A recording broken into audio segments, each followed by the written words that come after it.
So I wanted to tell you a little bit about real people in virtual worlds today. And to me, that means for using volumetric video. So all the images that you see here are not 2D images. They are actually 3D video. They are frames from 3D video, or they are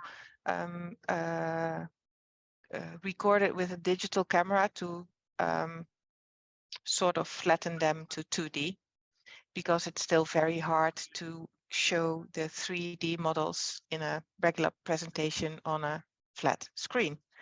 I hope there are people in the audience that are busy fixing that, so we will have 3D, more 3D environments where we can share this type of content. But that's what we are working towards, right? That's why we are all here.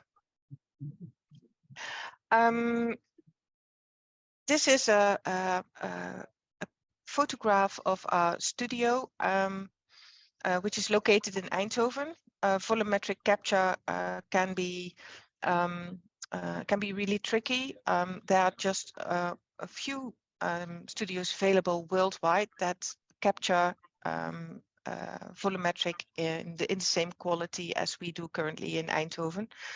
We're the only ones in the Netherlands. The closest is, I guess, Dimension in London. They use the solution by Microsoft. And 3 weeks ago, during the mass layoffs, the entire VolCap team at Microsoft was fired. So I'm guessing at Dimension, they currently have a problem because they have a commercial product that is not being supported anymore. Which is, I guess, good news for us, because more people will have to visit us. Anyhow,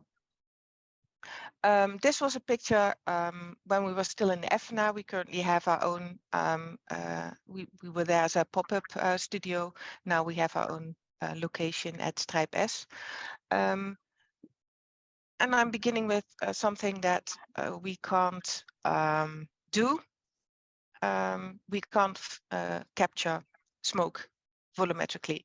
So basically the picture that you see now, it's a real picture, but it's not something that we would be able to capture. So real people in the metaverse, why do we need them?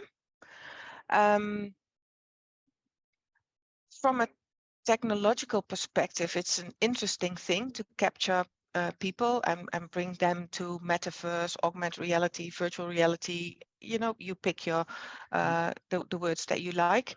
But when you are telling stories, you realize that most of the stories that we tell, and we tell stories to inform, to educate, to entertain, right, and to convince people of our own opinion. You need people in there. So if we want to take this whole new realm of immersive experiences seriously, then we should be able to show real people in there. And we can do that basically in technologically speaking, three different ways. We can, well, of course, we can animate. How real is animation? That's a different discussion. We can use chroma key solutions. We can use motion capture solutions, or we can use volumetric capture. Now, I don't know if I have to explain chroma key here. I have an example. It's a beautiful green, and you capture people with a standard camera view, and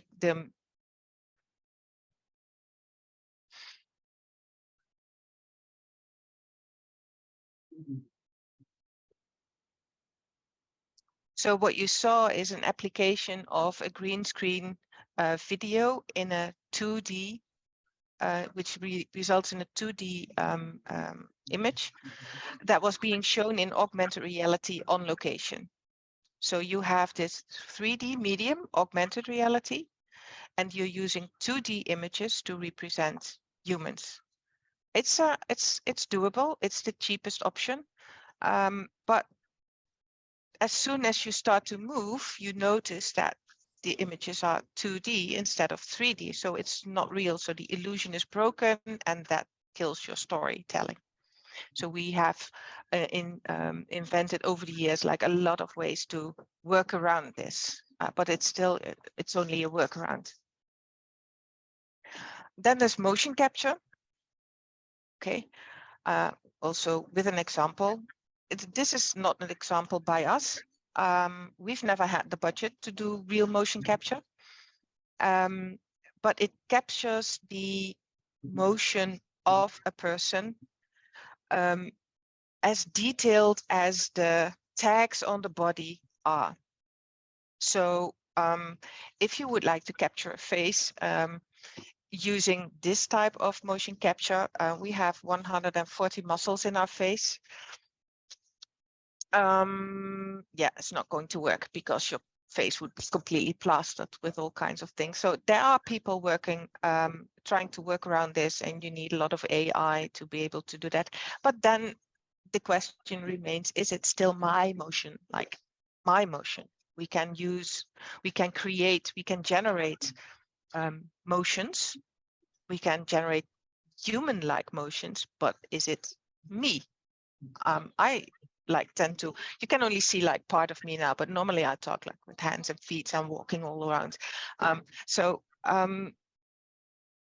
It will be, we are able to create with AI new humans, but creating people that already exist and that we recognize in a crowd because of their movement. I think we're not there yet. Open for discussion here. Okay, then the last version, there's volumetric capture. And volumetric capture uses multiple cameras all around. So it's basically, it's looks like a green screen studio, but it's green because, well, it could have been any color. So there are white volcap studios as well. We ended up green. The cameras film from all around. So there are 32 cameras. And in post-production, the images from these cameras are stitched together into a 3D model, much like photogrammetry, but then the other way around. So from outside in. And while doing that, the background is immediately cut off. So it's not a step afterwards, like with chroma key, where you remove the green afterwards. No, the green is just not used in the volumetric capture solution. And in that case, you get 3D assets where you can, in post-production, decide where your camera is. So you can have two people fighting and you can have a camera, like a minuscule camera, flying in between them. Like camera shots that you can never, ever create in another way. And that's using volumetric capture to create 2D images afterwards. So that's something something else as well. So you can use it in AR, you can use volumetric capture in VR, of course. And you can also use it in 2D video because you have all camera angles and all camera movements that you would, well, that you can think of. You have them all available. So coming back to the question, why do we need real people? People can be convinced best by other people. And people play a very large part in every story that we tell. Even if we don't use people, we still use people. Because sometimes in some stories it's too difficult to use people, and we try to make the story simpler by using animals. This is how we started out in the Middle Ages, right? To convey the message, but they still play a large part in what we do. So you might think, yeah, blah, blah, blah, blah. I could show you a demo, but I'd rather like you to do it for yourself. So you can scan this QR code and you will have this 18th century opera singer standing on your keyboard in 2 minutes.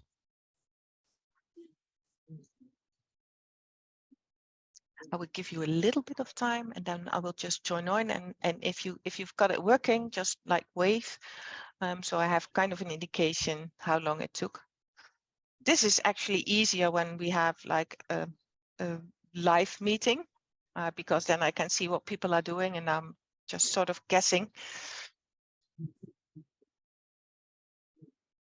It is installing now. Good. Yeah.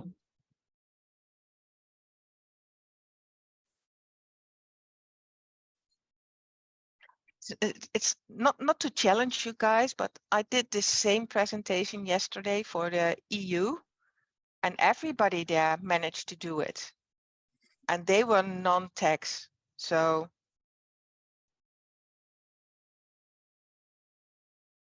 now nobody wants to admit anymore if it doesn't work, right?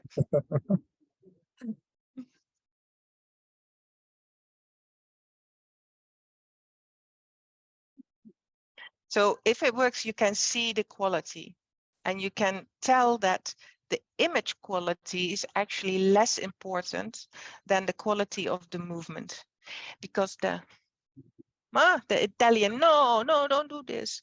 That's what makes it work. Okay.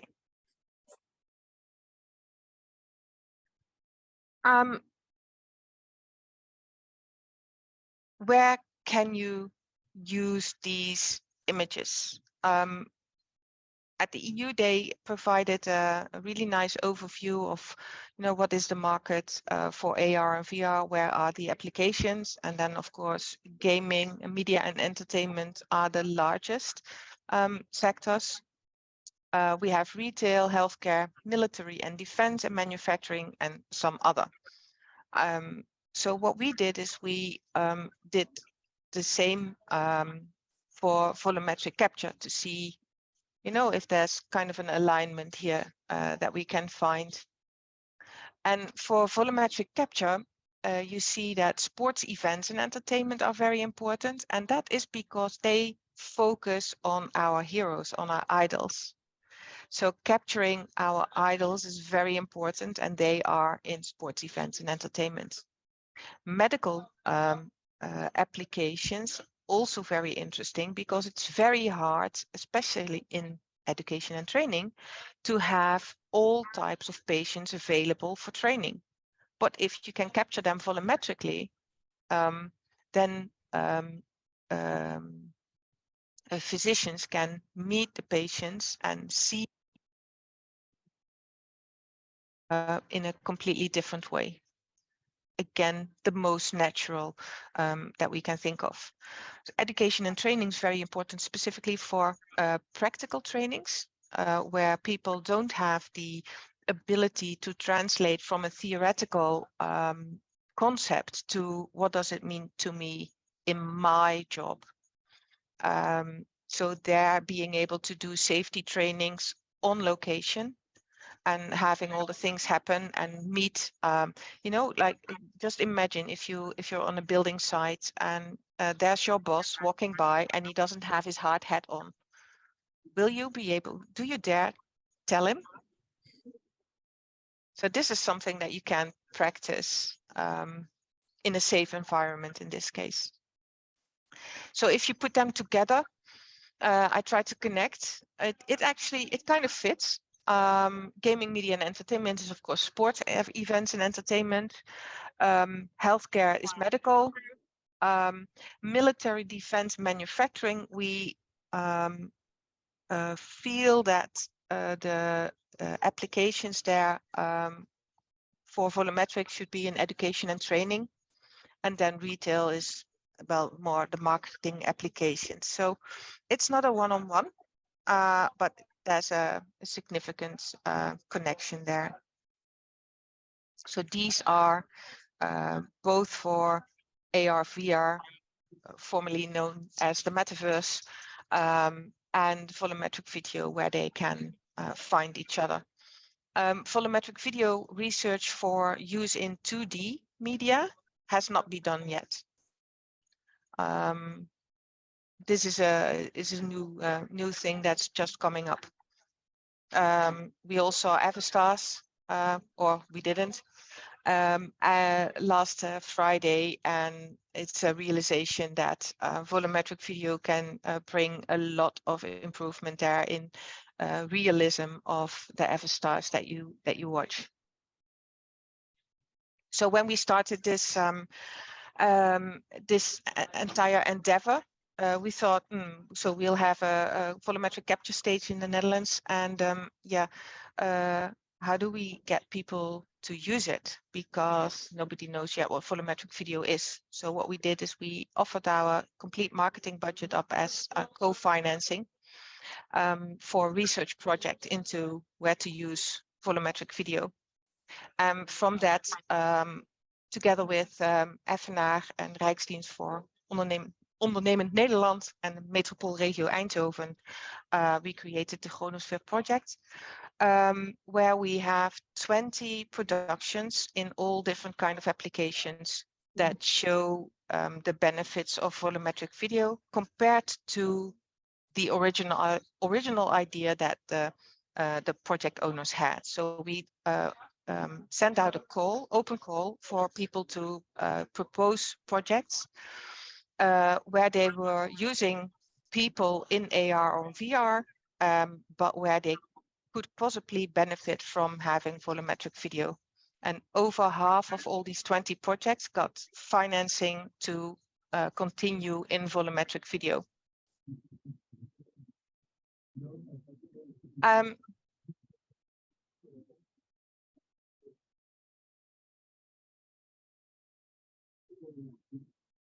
So Bias Buster was one of them. Then we have Thrive on training. I think when you see this, there's no doubt in your mind that these are real people. But they are not there. It's augmented reality. Even though, you know, the quality is lacking and there's some occlusion going on when the people move close together, there's still no doubt about that these are real people. Another one is living history. So there's, you see by the movements that in the video, you will see that that it's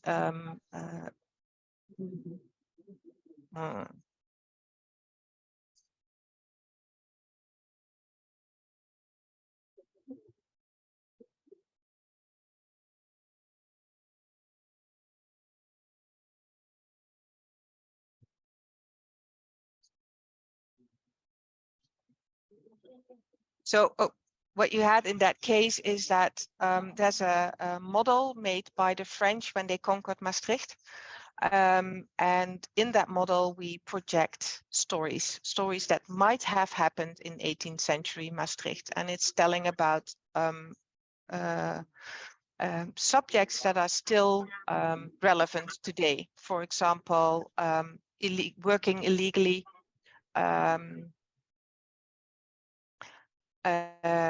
somebody's trying to call me and I can't seem to shut up my phone. I'm sorry about that. But so all still relevant. So what you see is that the kids are between 12 and 15 years that visit this exposition. They kind of go completely down the rabbit hole. They want to see everything. And after an hour, so they were supposed to be spending only 10 minutes, but they all spend an hour and they know everything about the history that was included in the exposition. So that's interesting. That's an interesting to see that you can reach teenagers using these type of technologies and these type of storytellings. So you're looking now at the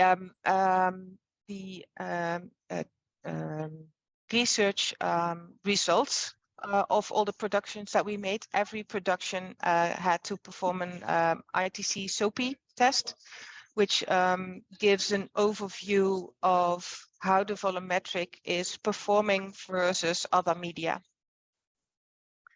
I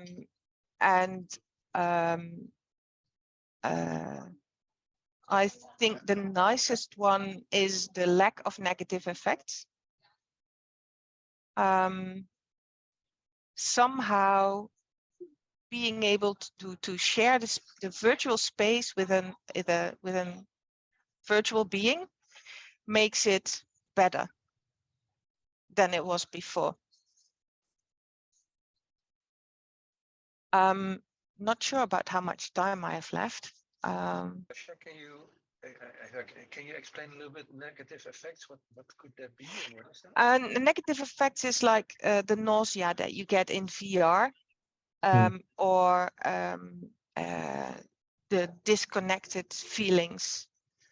Like, are you scared? Are you uncomfortable? Those are all gathered under negative effects. And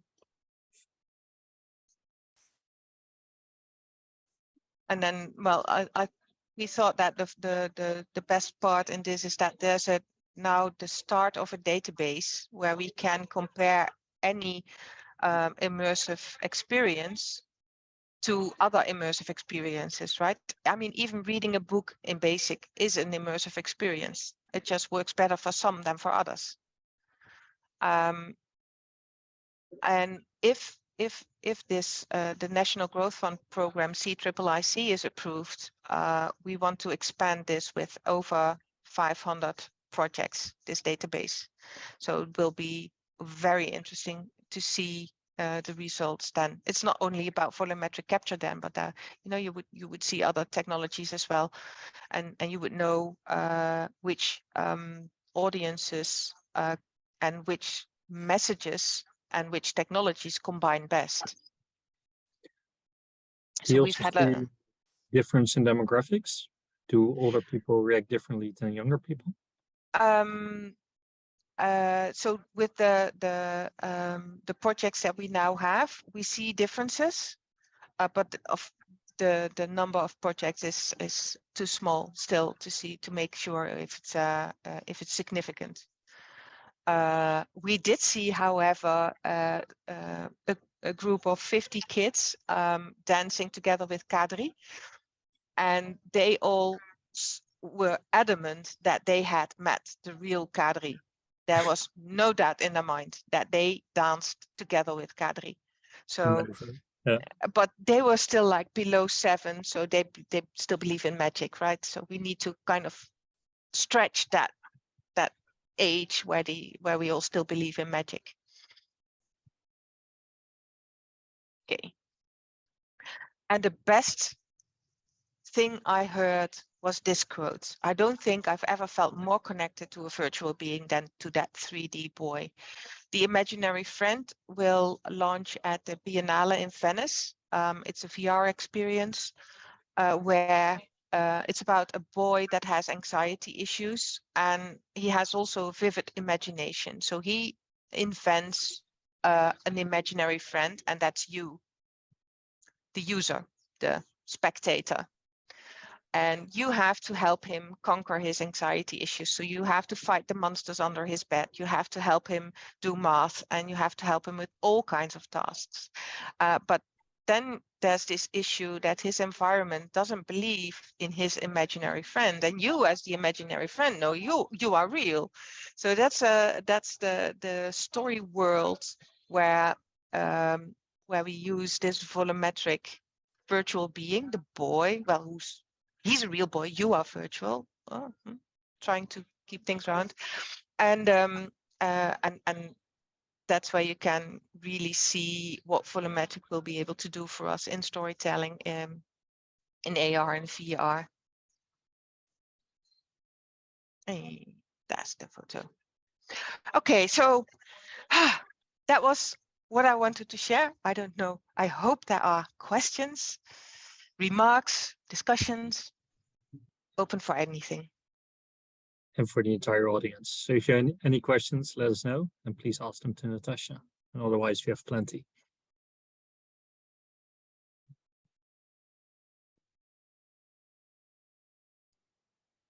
It's amazing, Natasja. Thank you very much. Really enjoyed it. The previous project sounds fascinating. You said it's going to be launched at the Biennale? Yeah. It is the Biennale in Venice. Yes. Who designed the concept? How As- was the project conceptualized in terms of disciplines coming together? It's a project from Steye Hallema as a director. He's been working in cinematic VR for years now. And he's also the Volcap director that works with us on a regular basis for all projects. This is his own project. It's also supported by Brabant Zee to see if we can bring this a little bit further, this type of artistic storytelling using VR and volumetric video. Can we experience it ourselves at some point? Sure, yeah. It will also run at NatLab in Eindhoven. So I will be sure to keep you updated on that. Is there any research around it? PhDs, master thesis, whatever, connected to it? It feels like a very nice, interesting case for some discipline to collect data.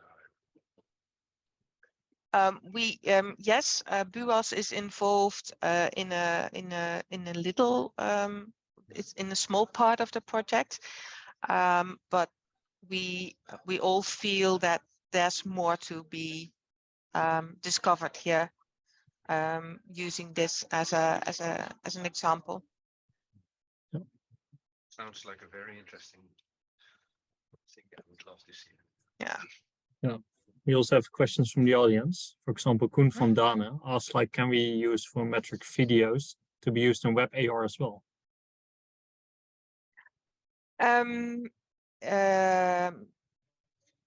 Yes, there are ways to do that.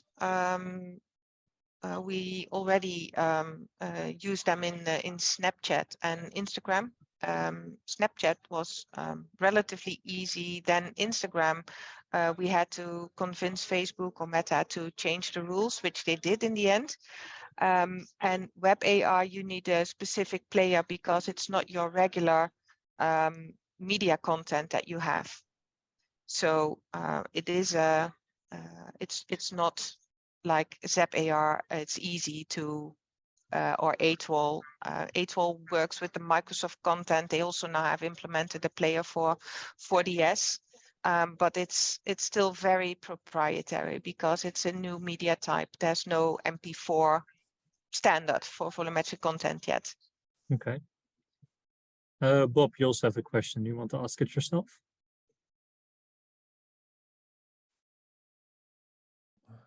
Yeah, now it's on. We had a project where we thought about the future of the Tilburg Fun Fair. And one of the ideas that came out of it was like a project where people who have no disabilities can experience a world with disabilities, and the people who have disabilities, they have an advantage. And I saw an example in your presentation. I think it was about biases. So I wondered if you could elaborate a bit on that.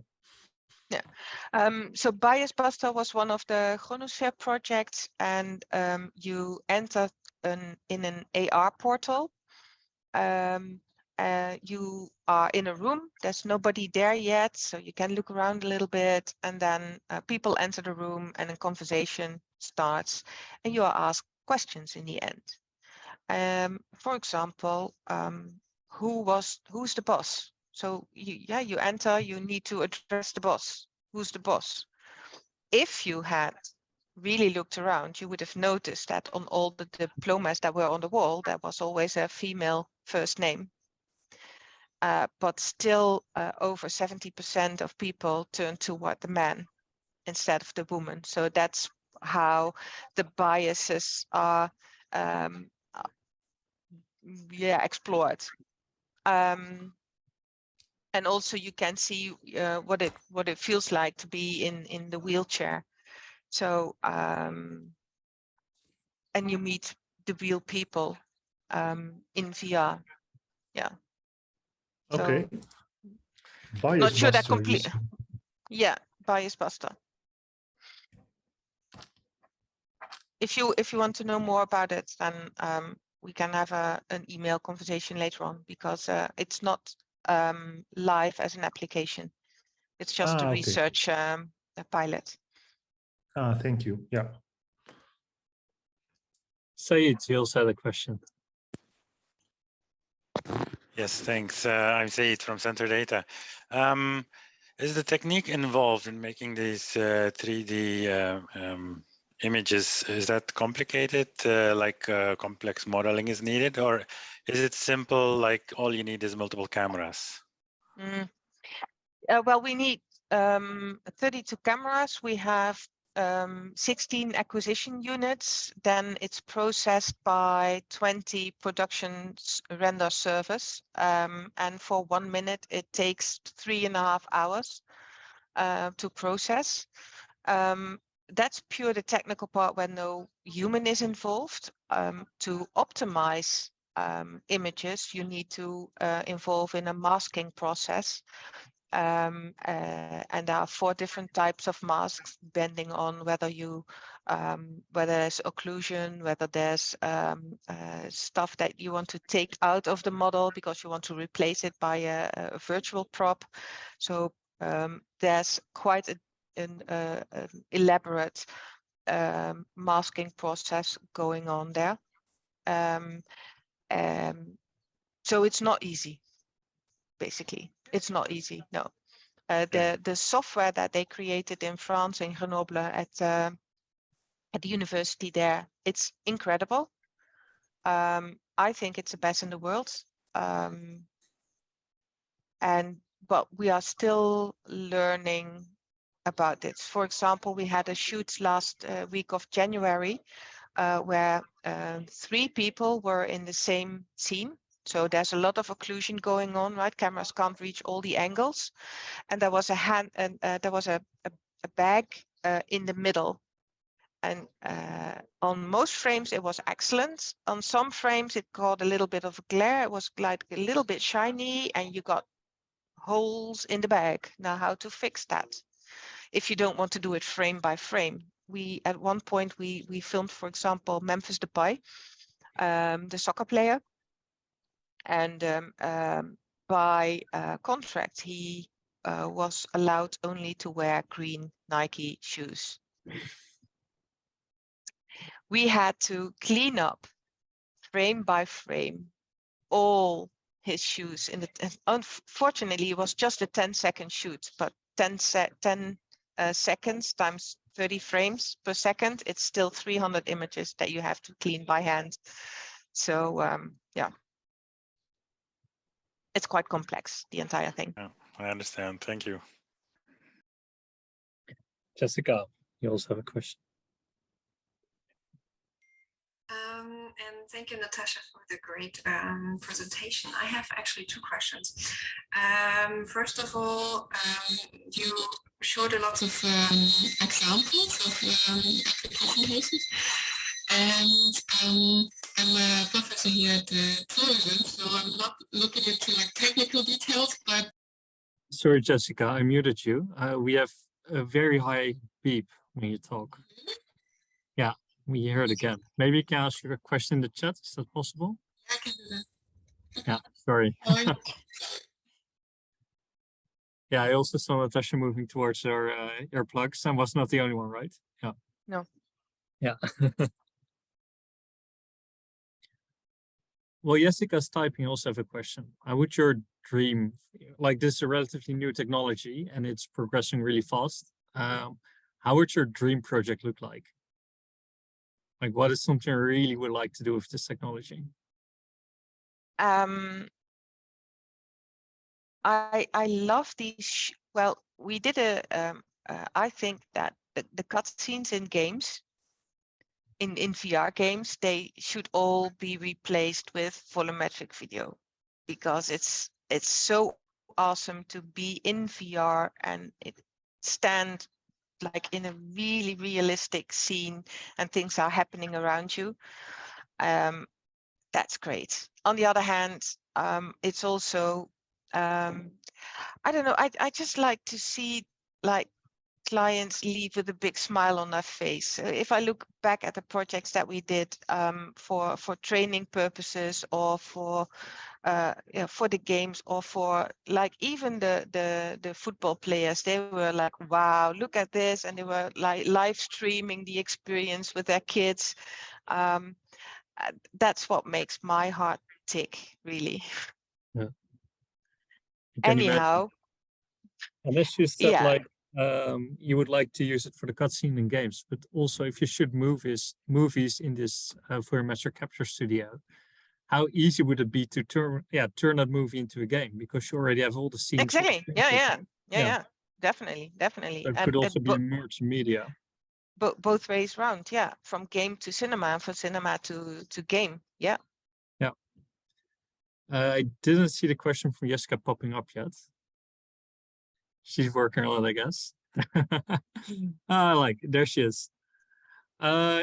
Question 1. Is it possible to include student research in the different projects you have, for example, in cultural heritage projects?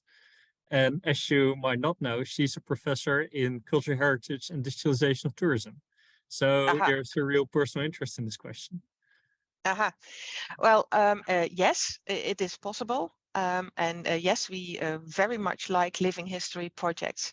The project for Maastricht, the conquerance of Maastricht by the French, it's one of the nicest stories that's behind that, that's being filmed, one of the nicest scripts. And we would love to explore further how you can work on these projects, on these stories. Yeah. So yeah, no problem to. Yes. Yeah, she also has a second question. Like, given the Maastricht project and similar in cultural tourism, how would cultural sites approach you, and how easy is it to acquire funding for these type of projects? Okay. Well, it's funny. I just had a meeting this morning about this subject. We were looking for means to reach out to this exact audience, because one thing you can do, it's very easy to create an augmented reality walk around a cultural site. And we have a standardized platform to do that. And then you only need the volumetric to add, so people can use their phone, right? So it's everything of the applications we do in AR is still mobile augmented reality, using phones, and not yet headsets, because of, well, lack of availability. Still rooting for Apple. But to start a simple augmented reality tour with like 6 to 10 points of interest, and 1 or 2 games, that will be like 2 to 3K to start. So it's not that much. Then if you want to add volumetric video, we need to work on the script there to keep it simple, and half a day, because like volumetric video, it's not cheap. A half a day of volumetric video in the studio, it will cost you around 8,000 euros. So then from there you can calculate a budget. It's quite a cost. Jessica says she wants to connect to you. I'm not sure if you have her email address, but is it okay if I send yours to Jessica? Yeah, I think everything's on the screen now. Perfect. Yeah. Yeah. Clearly. Okay, then Said had another question. Is volumetric capturing technology similar to bullet time, the technique that is used in the Matrix, for example?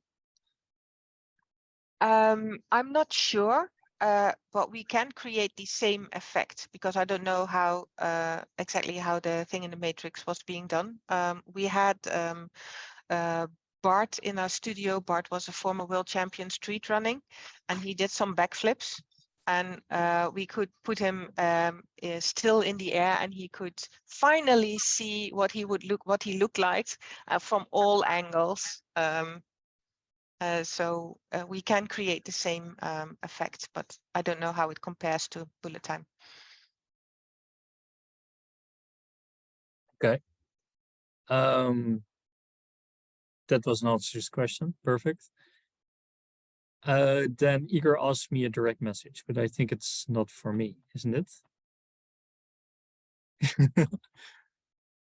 Did I do something strange? Yeah, you sent me a direct message, but it's for yesterday. Oh, Like half time. oh yeah, send it to Jess. Yeah. Perfect. Are there any other questions from the audience? Super clear. Super clear. I really like the presentation. It's yeah, it is, I think, one of the ways on how technology is really merging with our everyday use of media. We're using media more and more every day, and we're using it every day quite a bit. And this really offers indeed this new potential. You also see it in the new movies coming up. When do you think the first blockbuster movie will be shot with this technology? Blockbuster movie, I'm not sure. It has been used in HBO series already and by Studio 100 in Belgium. Yeah, and which HBO Studio. series? Yeah, that's why I didn't include the name, because I'm trying to find the name. The Studio 100 series is Gamekeepers, and that was the beginning of November. What they told us is that to be used in on television, the quality that we shoot is good enough for mid shots and wide shots, but not good enough for close-ups, which, you know, I'm not disputing, not at all, because it also doesn't make sense to do a close-up with volumetric video. Why would you need 3D in a close-up? For wide shots, yes, because then what Studio 100 did was a scene where you had a game called Roller Coaster, and an actual person, an actual character from the series appeared in the game, and he needed to clear the level. Okay. So you would see him standing on his rollerblades going down a roller coaster. Now, if you film that with traditional media, you can do mid shots and make the hair move through the wind to simulate movement and speed, but you cannot do a wide shot because you can't film that using chroma key. So what we did is we put the actor in our studio on a small podium that had a movement in it. So there were veren. Feathers? Oh, no, the Springs. yes, yeah, springs. Thank you. Yeah. Springs below them, so he could lean toward the left and the right, and we would have a screen in front of him with a first-person view of the roller coaster.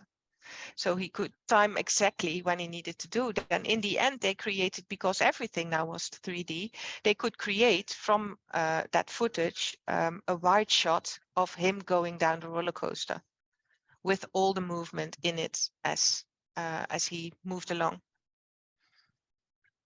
So I thought that was pretty cool. That is pretty cool. Yeah. Okay, thanks a lot. I really appreciate that you made time for us. I really enjoyed the presentation. And Thank you. yeah, let's keep in touch.